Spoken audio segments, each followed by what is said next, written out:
Bismillahirrahmanirrahim. Assalamualaikum warahmatullahi wabarakatuh. Halo guys, halo teman-teman.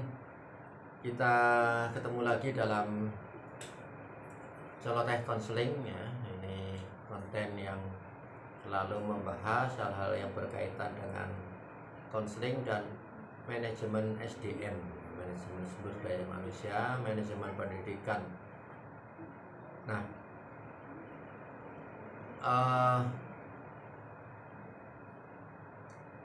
kali ini temanya konflik dalam hubungan antar pribadi ya.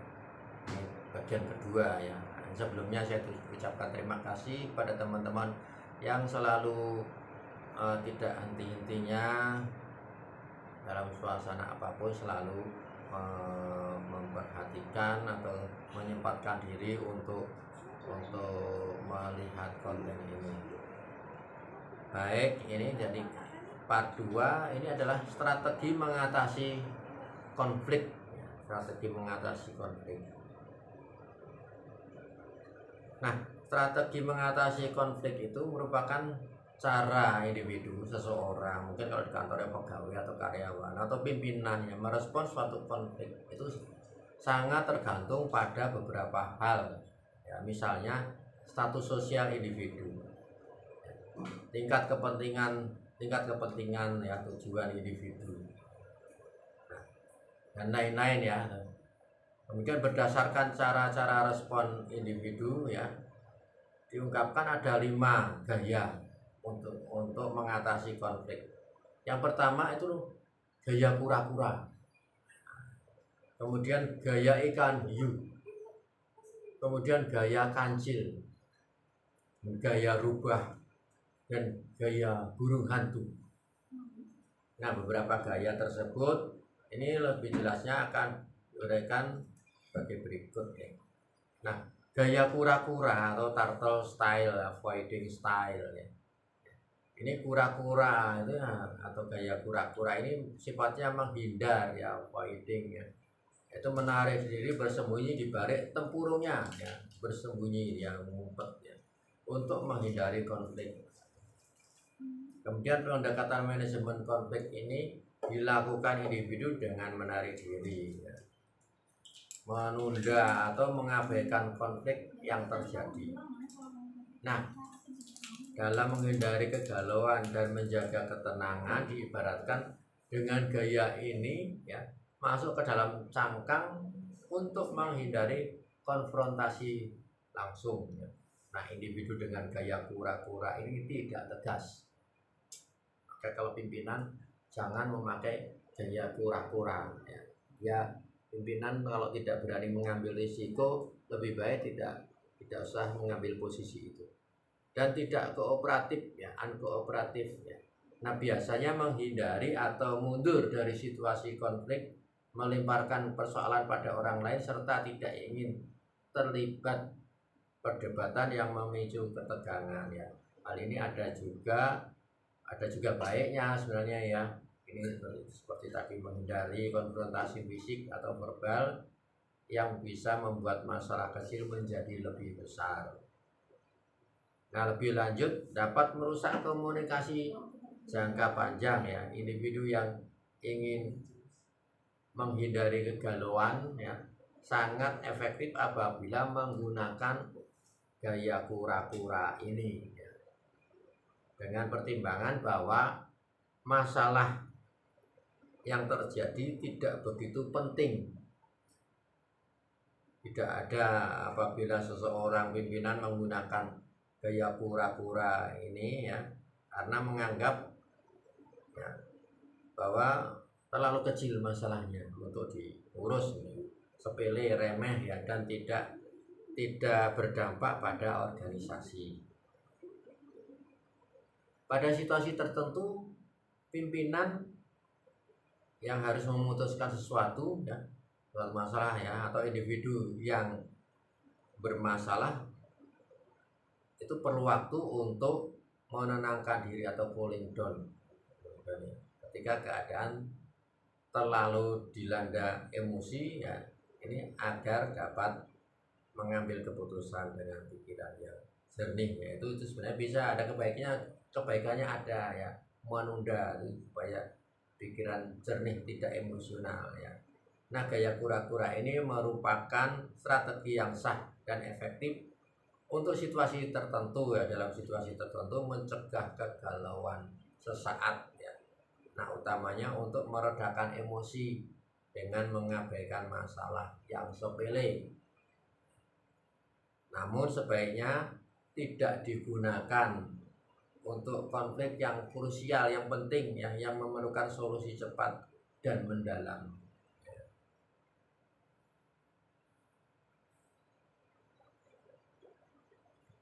Nah, sekarang gaya ikan hiu, shark style atau competing. Gaya ikan hiu itu shark style atau competing itu gaya dengan menaklukkan lawan ya. Ikan hiu itu kan predator ya, menaklukkan lawan, memaksanya menerima solusi yang ia sodorkan. Nah, gaya ini dalam manajemen konflik ya, organisasi ya, merupakan pendekatan konfrontasi yang agresif ya, bukan bertahan tapi dia pokoknya harus selesai ya. Bisa juga dengan pemaksaan ya. Nah, di mana individu mengutamakan tujuan pribadi di atas hubungan pihak lain. Tujuan organisasi kan lebih penting misalkan. Jadi yang kira-kira tidak bersesuaian harus tunduk. Itu gaya ikan hiu. Tujuan ini gaya ikan hiu untuk menang dengan memaksa lawan. Nah, tadi ya, menerima solusi yang ditawarkan ya. Konsep win-lose ya. Respon atau reaksi terhadap suatu problem atau masalah dengan pada individu dengan gaya ikan hiu disesuaikan dengan karakteristik ikan hiu itu sendiri, yaitu sangat kompetitif serta tegas, di mana hanya berfokus pada tujuannya, goal oriented ya, itu tujuannya, dan tidak mengenal kerjasama ya, non cooperativeness. Penggunaan kekuasaan ya, ini gaya ikan hiu menggunakan kekuasaan otoriter ya, dan keahlian untuk menguasai keadaan ya. Kemudian cepat mengambil keputusan dalam rangka mempercepat penyelesaian konflik. Nah, ini konflik harus diselesaikan dengan menjadi pemenang ya, untuk ini orang yang gaya ikan hiu. Ketepatan dalam penggunaan situasi ya, ini yaitu dalam situasi darurat ya, ini tepat ini kalau gaya ini ya. Ketika suatu keputusan instan harus segera diambil, maka gaya ini sangat bagus ya dalam keadaan yang krusial ya. Nah, ini meskipun gaya ini tidak populer, banyak yang tidak senang ya, terutama bawahan, pasti ada beberapa yang terpaksa ya. Ini bisa juga kalau tidak pintar mengelolanya akan menimbulkan kekeruhan atau ya untuk kepentingan pribadi. Dalam kondisi yang lain, dampak gaya ikan hiu berkemungkinan dapat merusak komunikasi yang sudah terjalin ya, bahkan dapat memicu permusuhan dan dendam karena mengabaikan kebutuhan individu lain ya. Nah, kemudian dampak lain yang akan timbul karena gaya ini bersifat pendekatan satu arah ya, ini karena pendekatan satu arah maka efeknya akan mematikan kreativitas karyawan atau pegawai. Jadi langsung diperintah gitu kan, udah bisa berkreasi, udah bisa berpendapat ya, harus melaksanakan perintah apa adanya tanpa membantah. Pencegahan ya, ini pencegahan kegalauan dalam bentuk pemberian kepastian atau situasi yang menghilangkan keraguan dalam organisasi menjadi salah satu keunggulan gaya ikan hiu. Jadi ini diberi kepastian sehingga orang tidak akan galau ya, bawahan tidak akan galau karena sudah ada kepastian dari pimpinan.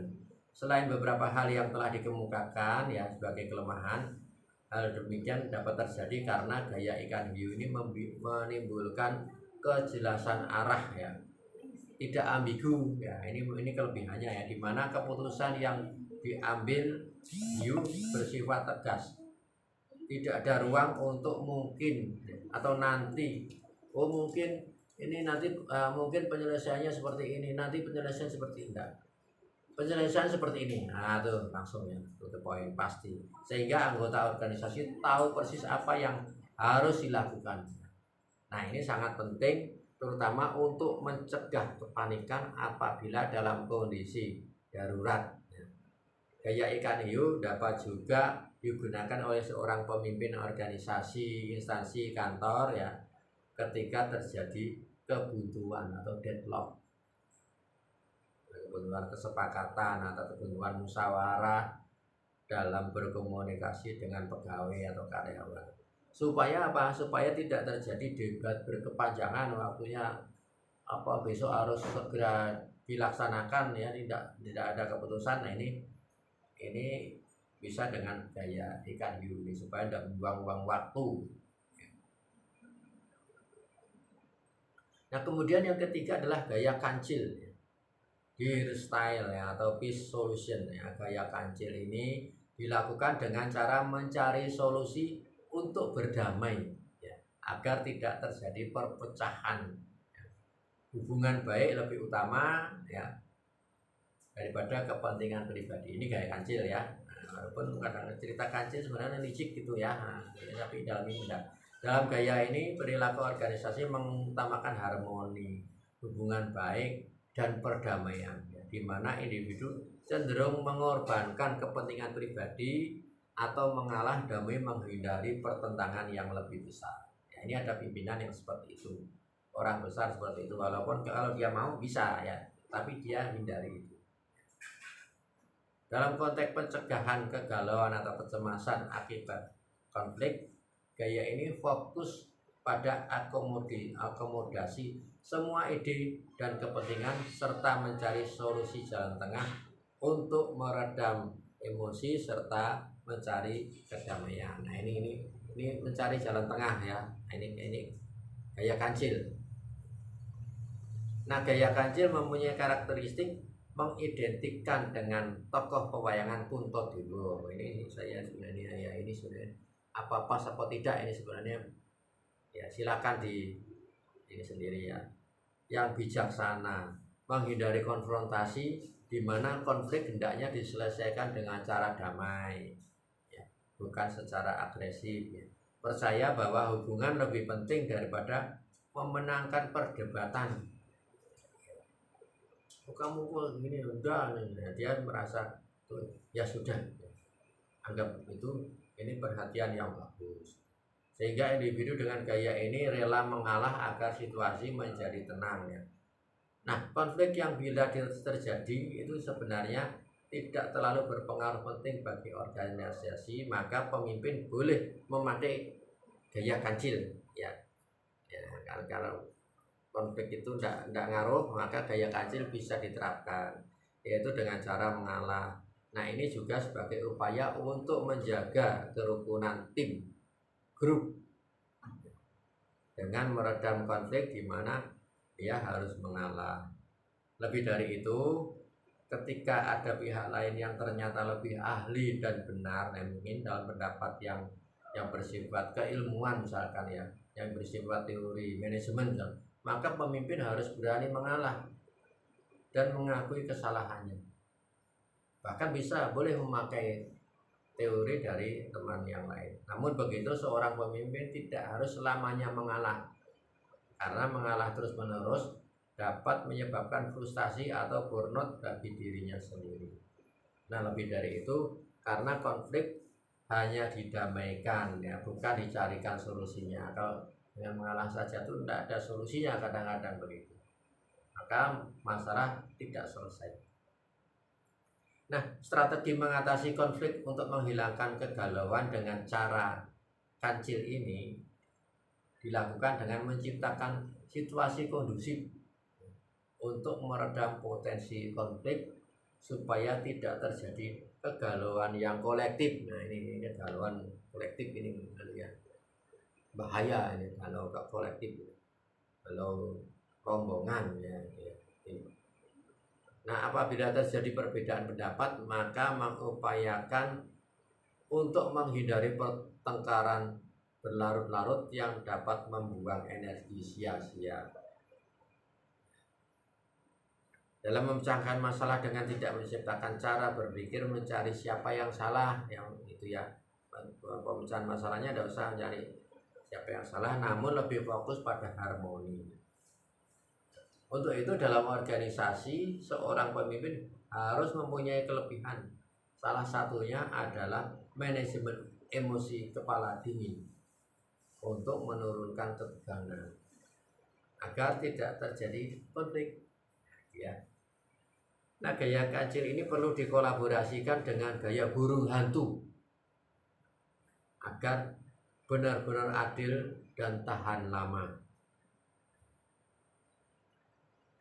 Nah, kemudian gaya rubah Fox style atau gaya kompromis ya. Gaya rubah ini ya, ini gaya individu ya atau pimpinan ya, dengan memakai kompromi ya, ini dengan asumsi bahwa kepentingan pribadi dan hubungan baik semua sama pentingnya. Perbedaan pendapat nanti dikompromikan ya, karena nanti supaya ada jalan tengah, karena supaya tidak merusak hubungan ya. Semua sama pentingnya. Ini tidak masalah sedikit mengorbankan kepentingan pribadi dalam menjaga hubungan. Gaya berpikir rubah ini dalam perilaku organisasi merupakan pemecahan masalah yang mengutamakan fleksibilitas, adaptation, dan pemecahan dan pemahaman terhadap banyak hal secara simultan sekaligus. Nah, berbeda dengan gaya landak yang kaku dan fokus pada suatu metode ya. Rubah ini menggunakan berbagai strategi dan pendekatan kreatif untuk mengatasi kompleksitas masalah. Ya, ini gaya ini sangat efektif dalam mencegah kegalauan tim, kegalauan grup, stres, ketidakpastian ya. Nanti umek gitu ya. Marah-marah dan penurunan motivasi. Rubah dalam sebagian pemikiran ya, sebagian manusia dianggap sebagai binatang yang licik ya, itu sebenarnya kayaknya itu. Nah, hal ini barangkali karena rubah sering menggunakan berbagai macam cara untuk meraih tujuannya. Namun di dalam konteks perilaku organisasi ada beberapa karakteristik rubah yang justru dianggap menguntungkan. Ketika ada masalah di dalam satu komunikasi ya, ini rubah mempunyai adaptasi yang tinggi ya, dengan cara melihat melalui berbagai macam sudut pandang ya. Lalu dengan cepat dapat mengubah strategi ya, saat metode lama tidak berfungsi, saatnya cara lama tidak fungsi lagi ya.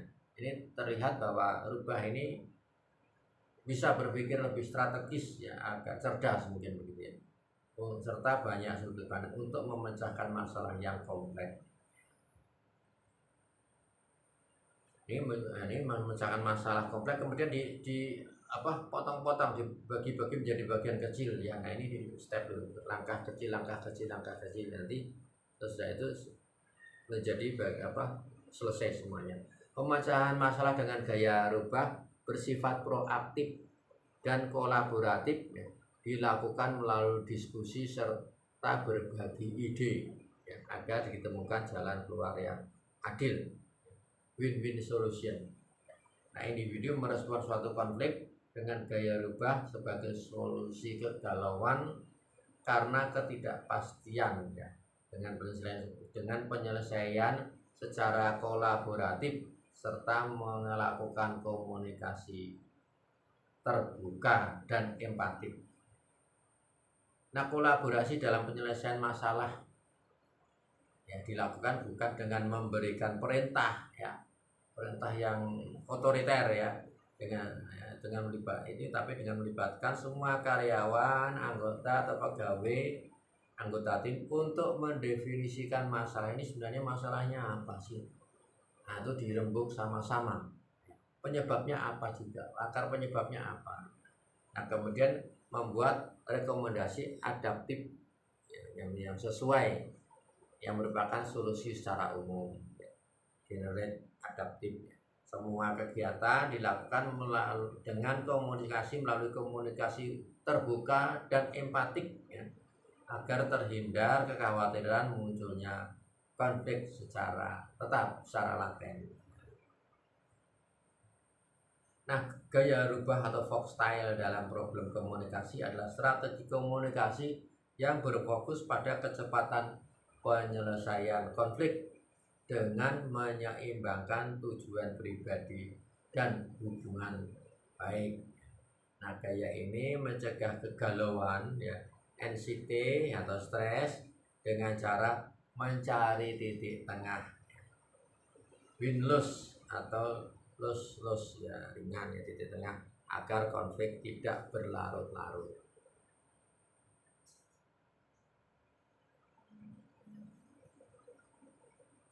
Nah, kemudian gaya burung hantu ya, owl style ya. Gaya burung hantu itu cara mencari solusi yang memuaskan semua pihak, yang bisa menghilangkan ketegangan, perasaan negatif akibat adanya konflik. Nah, gaya ini sering disebut dengan gaya collaborating, yaitu gaya yang memandang masalah itu bukan sebagai pertarungan, melainkan teka-teki yang perlu dipecahkan. Sebenarnya apa sih? Nah, itu terus jawabannya seperti apa? Masalah seperti ini gimana sih solusinya, jawabannya? Gaya ini efektif untuk mencegah kegalauan ya, karena keinginan dari para anggota dapat terakomodir ya, ini diterima semua ya. Kemudian komunikasi tetap terjaga dengan baik, serta tidak ada yang merasa dikalahkan ya. Ini mencapai hasil win-win solution. Nah, kemudian gaya burung hantu mempunyai karakteristik dalam menghadapi masalah dengan melihatnya bukan sebagai kompetisi, namun hal yang didapat dipecahkan melalui pendekatan analisis. Ini analisis mencoba menguraikan masalah dengan bijaksana, tidak emosional. Oke. Nah, penghargaan terhadap pertemanan individu atau kelompok ya, dengan tujuan organisasi atau ini, dengan penghargaan pertemanan individu dengan kelompok atau tujuan organisasi itu sangat penting ya dalam pandangan gaya burung hantu, sehingga dua-duanya atau salah satu tidak boleh dikorbankan. Nah, solusi yang ditawarkan oleh individu dengan gaya burung hantu ternyata lebih berkualitas dengan analisis yang mendalam, sehingga menghasilkan pemecahan masalah yang efektif dan tuntas. Ini gaya burung hantu bersifat membangun hubungan positif karena memusatkan perhatiannya pada penguatan atau komunikasi positif jangka panjang. Nah, selain itu, gaya burung hantu memberikan kepuasan terhadap semua pihak. Nah, ini dengan demikian akan mengurangi konflik jangka panjang. Kegalauan pada gaya individu dapat diatasi dengan gaya burung hantu, karena gaya burung hantu ini tindakannya fokus pada win-win ya, pada win-win, menang-menang ya. Nah, kepala dingin, kemudian komunikasi terbuka, serta menjadi pendengar yang baik. Kemudian pola pikir ada yang kalah itu dihindari ya, dihindari dalam gaya ini ya, dengan membuat semuanya puas dan menang, win-win ya. Nah, pengendalian emosi merupakan aspek penting yang dapat menyelesaikan masalah secara rasional dan kepala dingin. Selanjutnya, pemecahan masalah kegalauan melalui gaya ini ya, dilakukan dengan komunikasi terbuka, saling percaya, memahami sudut pandang masing-masing individu lain juga ya, sudut pandang individu lain. Nah, kemudian tidak kalah penting dari semuanya adalah kesiapan untuk menjadi pendengar yang baik, jangan hanya ingin didengar saja. Nah, tingkatan usia maupun gaya pemecahan konflik ya, itu muncul pada setiap individu, bahkan sudah bisa dikatakan melekat ya, ini style itu sudah melekat pada masing-masing individu, lifestyle yang menjadi karakter sejak masih kanak-kanak. Itu gaya-gaya itu sudah ada, sudah bisa terlihat ya pada masing-masing individu. Nah, secara sederhana tampak bagaimana individu ketika dalam masa anak ya, dengan anak dengan keterbatasan kemampuannya memecahkan masalahnya ya, konflik dengan pilihan gaya tertentu, itu nanti nampak dia dari kanak-kanak itu sudah nampak dia memakai gaya seperti apa.